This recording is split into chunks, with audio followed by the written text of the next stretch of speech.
ইবলিসের গোলাম আছে যারা নিজেদের নামে পরিচয় দেয় মানুষ, কিন্তু এরা মানুষ নয়, এরা গোলাম হচ্ছে ইবলিসের। এই সমস্ত ইবলিসের গোলাম, ইবলিসের দালাল এবং ইবলিসের লেসপেন্সারেরা আমার এবং আপনার সন্তানের ভবিষ্যৎ, চারিত্রিক উন্নতি, আত্মপরিচয়, মুসলমানিত্বের পরিচয়কে নষ্ট করার জন্য সমগ্র পৃথিবীর মুসলিম বিশ্বে, মুসলিম দেশে সিলেবাস পরিবর্তন করছে। তারই ধারাবাহিকতায় বাংলাদেশের সিলেবাসও পরিবর্তন হয়েছে।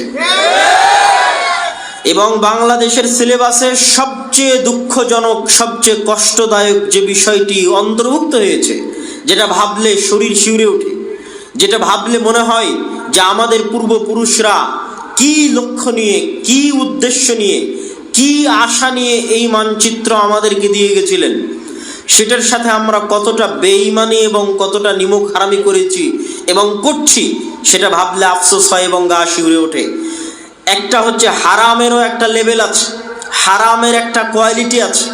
মানুষ যদি কোনো হারাম গুনাহ গোপনে করে, আল্লাহ সুবহানাহু তাআলা সেই গুনাহ ক্ষমা করে দেওয়ার সম্ভাবনা বেশি, কেননা সেই গুনাহটা গোপন রেখেছে, মানুষের সামনে গল্প করেনি এবং অন্যের গুনাহ আরেকজনের সামনে ফাঁস করেনি, জানিয়ে দেয়নি। নিজের গুনাহ গোপন রেখেছে, আল্লাহ তার গুনাহ ক্ষমা করে দিবেন দ্রুত এবং তাড়াতাড়ি, সম্ভাবনা বেশি।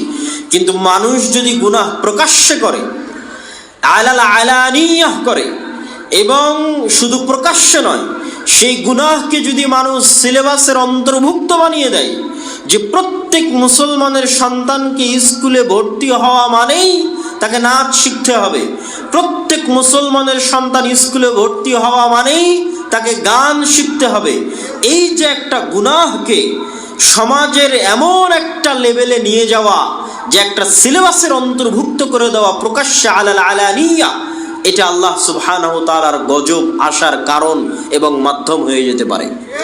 সম্মানিত উপস্থিতি, এইরকম এক ভয়ঙ্কর এবং ভয়াবহ পরিস্থিতিতে, এরকম এক ভয়ানক পরিস্থিতিতে আপনি আপনার সন্তানদের ভবিষ্যৎ বাঁচাবেন কিভাবে?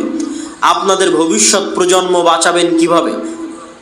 আপনাদের মনে রাখতে হবে, আমাদের আদি পুরুষ, আমাদের বাপ দাদা যারা চলে গেছেন আজ থেকে 100 বছর আগে, 150 বছর আগে, ব্রিটিশরা যখন এদেশের শিক্ষা ব্যবস্থা তাদের হাতে নিয়ে নিয়েছিল, তখন তারা আমাদের পরবর্তী প্রজন্মকে রক্ষার জন্য মক্তব গড়ে তুলেছিলেন, মসজিদগুলোকে দুর্গ হিসেবে কাজে লাগিয়েছিলেন। যে ব্রিটিশদের শিক্ষা ব্যবস্থায় আমাদের সন্তানেরা পড়ার আগে, ব্রিটিশদের শিক্ষা ব্যবস্থায়, ব্রিটিশদের সিলেবাসে আমাদের সন্তানেরা মানুষ হওয়ার আগে মসজিদে তারা আমাদের দ্বীন শিখে যাবে, এই লক্ষ্য, এই টার্গেট নিয়ে তারা মসজিদে মসজিদে মক্তব প্রতিষ্ঠা করেছিলেন ব্রিটিশ আমলে।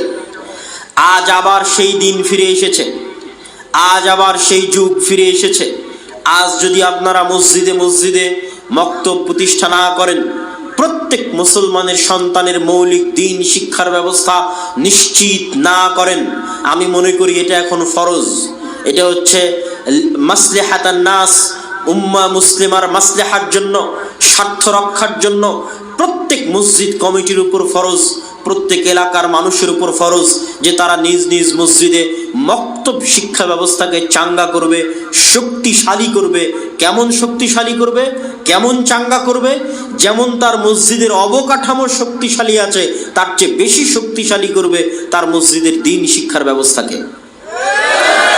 আমি এই 130টা মসজিদ সফর করে এমনও মসজিদ দেখেছি যেই মসজিদে এসি আছে, যেই মসজিদে টাইলস আছে, যেই মসজিদে ছাদ ঢালাই দেওয়া আছে, মসজিদে ফ্যান আছে, লাইট আছে, কিন্তু মসজিদে মুসলমানের সন্তানের দ্বীন শিক্ষার, কোরআন শিক্ষার ন্যূনতম ব্যবস্থা নাই।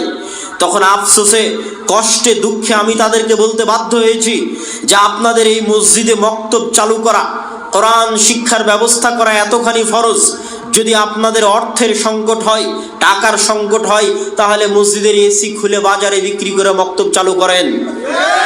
যদি আপনার মসজিদে টাকার সংকট হয়, অর্থের সংকট হয়, তাহলে মসজিদের টাইলসগুলো খুলে বাজারে বিক্রি করে মসজিদে দ্বীন শিক্ষার ব্যবস্থা করেন।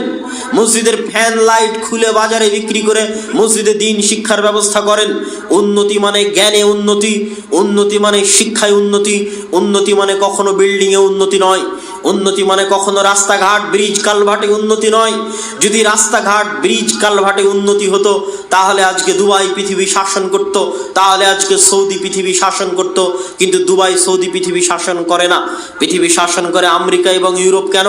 আমেরিকা ইউরোপের দুবাইয়ের মতো বুর্জ খলিফা না থাকলেও আমেরিকা এবং ইউরোপের অক্সফোর্ড আছে, ক্যামব্রিজ আছে, জ্ঞান বিজ্ঞান এবং গবেষণায় বিশ্বের সর্বোচ্চ স্থানে মুসলমানদের চেয়ে 500 বছর এগিয়ে আছে। আমি তাদের প্রশংসা করার জন্য নয়, আমি তাদেরকে উপরে উঠানোর জন্য নয়, এবং ঈমানওয়ালা মুসলমানদের ছোট করার জন্য নয়। কেননা ঈমানের মূল্য সকল কিছুর উপরে। ঈমান মানুষকে জান্নাতে নিয়ে যেতে পারে, কিন্তু আজ মুসলমানদের অধঃপতনের কারণ আর তাদের পৃথিবী শাসনের কারণ এটা নয় যে আল্লাহ তাদের উপর দয়া করেছে, কারণ এটা যে মুসলমানেরা সেই যোগ্যতা হারিয়েছে, সেই চেষ্টা মুসলমানেরা করেনি, আর সেই চেষ্টা তারা